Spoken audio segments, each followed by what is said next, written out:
Ons lees dan saam 2 Korintiërs hoofstuk 5. Die liefde van Christus dryf ons, omdat ons tot die insig gekom het, dat indien een vir almal gesterf het, almal dan gesterf het. En hy het ter wille van almal gesterf, dit is Christus. Sodat die wat leef, nie meer vir hulle self sal leef, maar vir hom wat ter wille van hulle gesterf het en opgewek is. Gevolglik ken ons van nou af niemand meer na sy uiterlikheid nie. Selfs al het ons Christus eens as na die uiterlike leer ken ons hom nou nie meer so nie. Daarom, en dit is ons teksvers vandag, as iemand in Christus is hy 'n nuwe skepping. Die ou het verbygegaan. Kyk, hulle het nuut geword. En dit alles kom van God af. Wat ons deur Christus met homself versoen het, deur hulle nie hulle oortredings toe te reken nie. En hy het aan ons die boodskap van versoening toevertrou. Ons tree dan op as gesandte ter wille van Christus, asof God self deur ons 'n beroep op julle doen. Ons pleit by julle om Christus ontwil, laat julle met God versoen. Hy wat nie sonde geken het nie, hom het God ter wille van ons tot sonde gemaak, sodat ons in hom voor God geregverdig kan word. Die gesig waarskynlik ken u hier al sekerlik meer as een keer gesien en u ken die gesig Martin Luther. Natuurlik is dit nou nie 'n foto nie, want in Martin Luther se tyd in 1483 toe hy gebore is, was daar nie kameras gewees nie en is dit maar 'n voorstelling uit dokumente uit wat oor Martin geskryf is en beskrywings wat moontlik ergens van hom is dit maar met 'n aanduiding en word dit nogal redelik wyd aanvaar. Goed, dit is nou Martin Luther se prentjie of hy nou daar so gelyk het, weet ons nie. Maar goed, hy het baie jare terug gelewe, 1483 tot 1564. En Martin Luther was iemand gewees wat hy was 'n professor in teologie, maar op 'n of ander manier het hy die hele tyd in diepe worsteling verkeer met die Here oor sy eie verhouding met die Here. En so het dan gebeur dat een nag hy met 'n koets ergens hier op pad was en dat die donderweer so geweldig was en so impak op perde en die persone in die koets en die drywer van die koets gehad het, dat Martin gedink het, nou is alles besig om te vergaan. En daardie krag van daardie storm waarin hy was, het op die oomblik daartoe gebring, dat hy op die oomblik 'n persoonlike verhouding met die Here Jesus Christus ook getree het. Maar Martin het die hele tyd geduidelik worstel binne homself. Is ek regtig vir God aanvaarbaar? Die mens wat ek is ek regtig vir God aanvaarbaar? Is ek goed genoeg?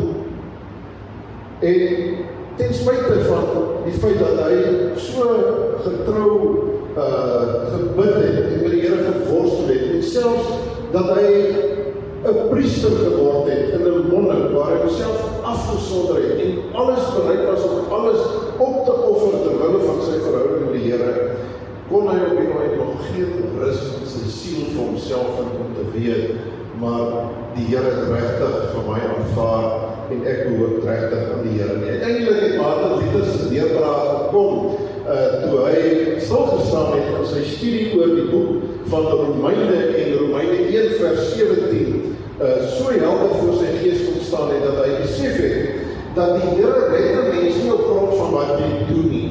Die Here red jou nie op grond van jou dade nie. Want jou dade kan nooit goed genoeg wees nie. Martin was reg, hy is nie goed genoeg in homself nie. En ons het verlede Sondag ons ook daarby stilgestaan oor die gebrokenheid wat daar ook binne in ons is. Dat ons uit onsself uit nie God tevrede kan stel met wat ons ook al op die tafel kom sit voor God. En Martin Luther het ontdek dat verlossing alleen deur genade is. Dat dit God is op die ou en wat red. God is wat nuwe lewe vir hom bring. En ons ken die verhaal uiteindelik het dit daartoe gelei dat Martin Luther na sy worstelinge met die Rooms-Katolieke Kerk en die manier hoe die Rooms Rooms-Katholieke Kerk die verlossing voorgehou het, as dat verlossing is iets wat jy deur goeie dade kry, en dit presies die teenoorgestelde is van wat Martin Luther ontdek het in die woord van die Here, het hy eintlik daartoe gekom om op te staan teen die Rooms-Katholieke Kerk, en ek ken almal die verhaal van die 98 leesstellinge wat hy gemaak het teen die dwalinge van die Rooms-Katholieke Kerk, en uiteindelik so die reformatie gekom het, wat maak dat ek en jy vandag hierso sit binne in 'n gereformeerde kerk wat ook leef van die genade van die Here. Maar Martin Luther se vraag wat hy in sy hart gehad het, is ek goed genoeg? Is 'n vraag wat alle waarskynlikheid ook in baie van ons se harte leef. Ek weet, ek het al vele wat by ander geleentheid ook gesê, dat my ma ten spyte van al haar toewyding en oorgawe aan die Here, dat sy ook nog hier na middeljare selfs geworstel het met die vraag, altyd daar stuk onsekerheid binne in haar gehad het, maar is ek regtig 'n kind van die Here? Moet ek regtig aan die Here? Is ek na my eie lewe kyk, en ek ken my eie geskiedenis, en ek ken die mens wie ek is, en dit is nou so, ek is altyd eerlik met myself oor wie ek is en wat ek doen ek. Baie keer verdedig ek ook die onreg wat ek baie keer doen, en verkeerde dade verdedig ek ook baie keer, maar ek ken my geskiedenis, daar is die oomblikke ten minste in my lewe van baie eerlik met myself kan wees, en kan weet dat in myself is ek verseker die besig om te doen, altyd wat die Here vir my vra om te doen. Selfs al het ek tot die geloof in die Here Jesus Christus gekom, al het ek Jesus as verlosser in my lewe aangeneem, en glo en vertrou ek op hom, is daar maar nog altyd hierdie vraag wat oor my hang. Dinge wat ek doen, waar ek nie net, waar ek myself teleurstel oor hoe ek optree in 'n sekere situasie. Agterna dan dink ek, hoe kan dit wees dat ek so opgetree het? Hoe is dit moontlik dat kom ek nie beter die situasie hanteer het nie? Dan weet ek maar, as ek ontevrede is met myself en hoe ek optree en doen, as God na my kyk, hoeveel te meer moet hy dan nie ontevrede wees met dit wat in my lewe aan die orde van die dag is. En dit is presies hier waar die apostel Paulus in hierdie gedeelte op die ou end die woord van die Here na my en jou te bring, en die woord van die Here in my en jou lewens wil laat deurdring. Paulus sê, dinge begin nie by wat ons kan regkry, by wat ons kan doen nie. Dinge begin by God. Dis God, soos ons verlede week ook gehoor het, wat die eerste tree na ons te gee. Dis God wat na ons toe uitreik met sy hand van genade vir ons uitreik.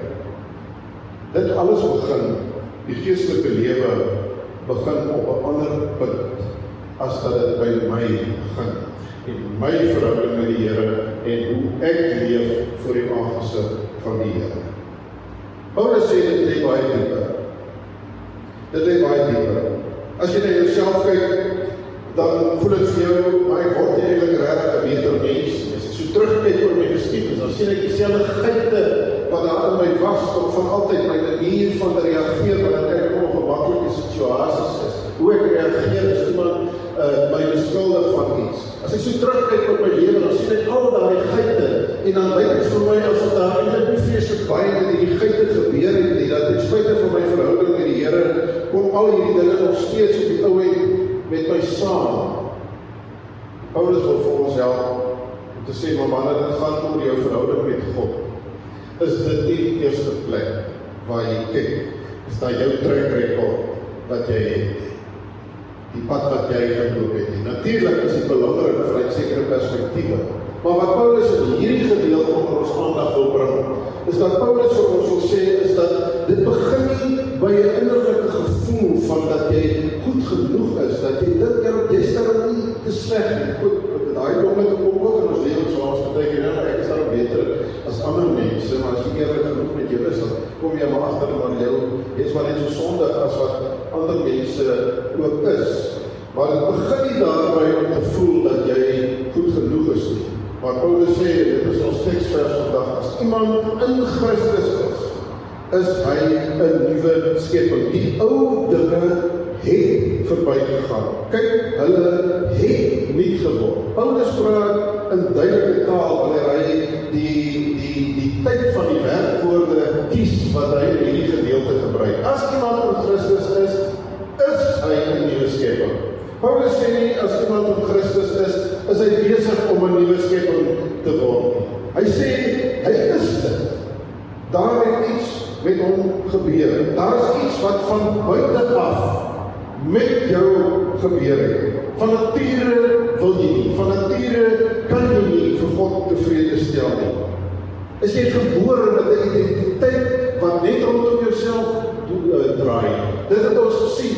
Adam en Eva, die val wat Adam en Eva in Genesis 3 gehad het, was 'n rebellie gewees teen God. Hulle het in opstand gekom teen God. Hulle wil nie onder God se heerskappy wees nie. Hulle wil self God wees, dat in die leer van die Satan gekomen om te sê, maar ons wil self soos God wees. Ons wil self ons eie lot bepaal. Ons wil self die rigting van ons lewe vir ons kies. Ons wil maak soos wat ons wil maak. 'n identiteit wat net om onsself draai. Me, myself and I. Dit is die belangrikste in my lewe. Me, myself and I.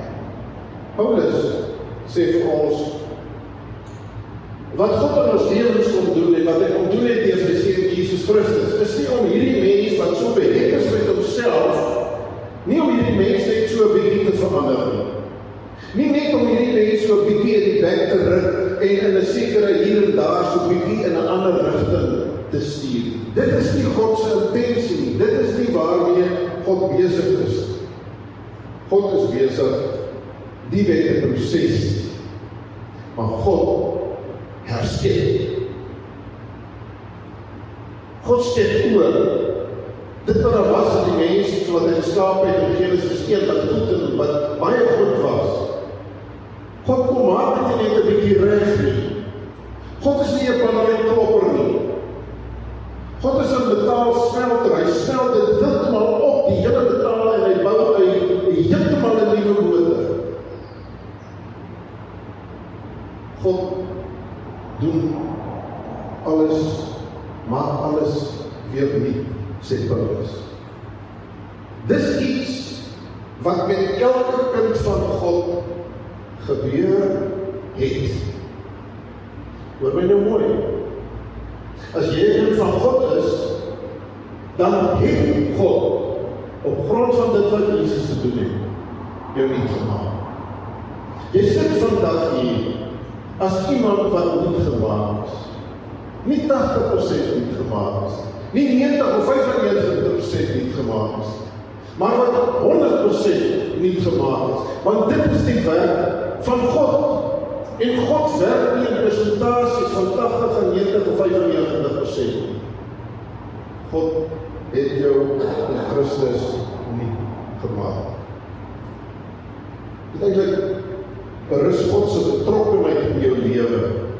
Berus nie daarby hoe indrukwekkend jou geestelike vordering in jou verhouding met God lyk. Hoe jou groei in jou verhouding met die Here besig is om te gedei. Natuurlik is dit belangrik. Natuurlik moet dit ook gebeur. Maar wanneer dit kom oor wie jy is, wat jou identiteit is, dan is jy 'n mens wat reeds deur die Gees van God nuut gemaak is. Kan jy jouself dit voorstel dat die Gees van God in iemand woon wat nie nuut gemaak is? God is in sy teenwoordigheid in jou lewe teenwoordig, nie op grond van wie jy is of wat jy gedoen het, dat daar plek is vir hom in jou lewe. Maar hy is in jou lewe omdat hy jou nuut gemaak het deur die werking van sy Gees in jou lewe. Nuut gebore. Jesus het gesê dat die wat aan hom wil behoort, moet nuut gebore word, moet oorgebore word, wedergebore word. 'n nuwe mens wat gebore word, wat die lewenslig aanskou. Dis wat in jou gebeur het, wat die Heilige Gees van God in my en jou lewe gedoen het. En Paulus praat in die taal vir ons gesê, dit het reeds plaasgevind. As jy in die Here Jesus Christus glo en aan hom behoort jy nie aan hom en glo jy nie aan hom omdat jy so goed en reg en vriendelik en gaaf was. Dit is omdat God sy hand op jou lewe gelê het en deur die Heilige Gees die geloof in jou hart wakker gemaak het, dat jy kan glo en dat jy kan weet dat jy aan hom behoort. God het jou 'n nuwe identiteit kom gee. Dis jou identiteit wat jy het, 'n nuwe mens. Daarom skryf Paulus ook wanneer hy aan die gemeente skryf, en dan skryf hy aan gemeentes soos Korinthe, waar daar 'n hele klomp onheilige goedes aan die gang was, maar dan praat hy praat Paulus in sy briewe van gelowiges as heiliges. Hy spreek hulle aan as heiliges. En dit is ook die manier hoe ek en jy aangespreek word as 'n heilige. Maar in myself is ek nog so 'n onheilige. Maar die heiligheid van my lewe, die afgesonderheid van my lewe, want dis wat heilig beteken, dat ek afgesonder is vir God. Dis die fokus, die nuwe fokus in my lewe is God. En dit is sy werk wat hy binne in my doen om my lewe eenkant toe te sit vir hom. Iemand op wie se lewe dit gebeur het, dat God jou lief gemaak het, kan nooit weer dieselfde wees. Jy sal nooit weer tevrede wees met die dinge in jou lewe wat nie in lyn is met God se wil. Jy sal nooit weer tevrede wees en sê, ek maak nie saak, ek gaan maar net so aan met my lewe. God is maar net daar ergens, God is daar net, want ek kan maar aan hier op my lewe, op my eie, ek wil nie veel met God te doen nie. As God sy hand op jou lewe gelegd en hy het jou lief gemaak, dan het daar iets binne in jou gebeur. Jy is nie noodwendig, jy het nie volmaak geraak. Jy het iemand geraak wat binne-in grondig, fundamenteel, diep liggend niet gemaak is. Iemand wat weet dat ek kan nie meer voortgaan met hierdie dinge waarmee ek in my lewe voortgaan nie. Al kry ek nie reg om dit te stop nie, al bly ek worstel daarmee vir jare, al vra ek vir Here hoeveel keer om vergifnis vir dit wat ek verkeerd doen, en dan elke keer dan betrap ek my weer dat ek nie presies dieselfde goed weer wil doen, en weer met om vergifnis vra. Natuurlijk kan dit nie maar net so aangaan. En ek weet dit, ek kan nie maar net so aangaan nie, want binne in my is daar iets wat nie meer dieselfde is. Iets wat binne in my is wat sê, dat dit wat ek is, die nuutheid wat ek in Christus ervaar het, en wat ek ontvang het, die nuutheid moet ook gestalte kry in my lewe. Die nuutheid moet ook sigbaar word na buite. Dit wat reeds binne in gebeur het, moet ook sigbaar word na buite. Al is dit ook onmoeilik. Daarom sê Paulus in die hoofstuk, so 'n paar verse terug, in vers 15, hoofstuk 5 van 2 Korintiërs, die wat leef nie meer vir hunself. So hierdie stryd binne in jou, waarvan Paulus ook in Galasiërs 5 praat, van die vlees en die gees, wat in stryd is met mekaar, waar Paulus dan sê, maar ons moet die gees toelaat, dat die gees ons beheer, want as die gees ons beheer, dan doen ons op die ou en die dinge, wat God van ons vra.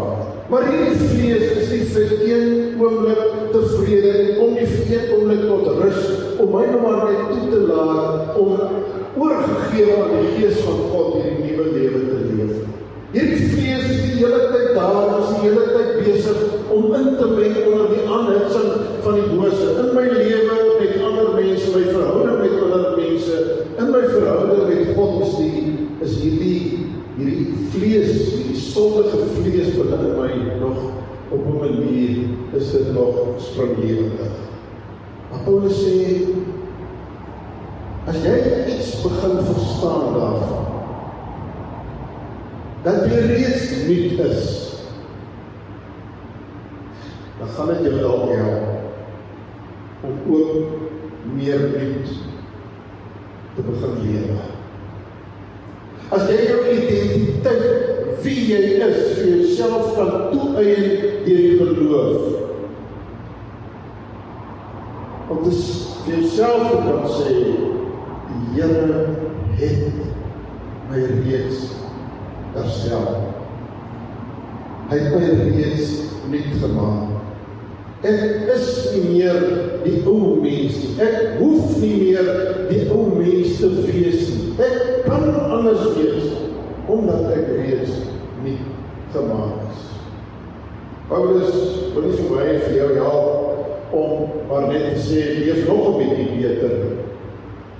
Paulus wil vir my en vir jou help om net so 'n tree terug te gee en om te sê, dit ek is beter as 'n beter mens. Ek is deur God se genade 'n nuwe mens gemaak.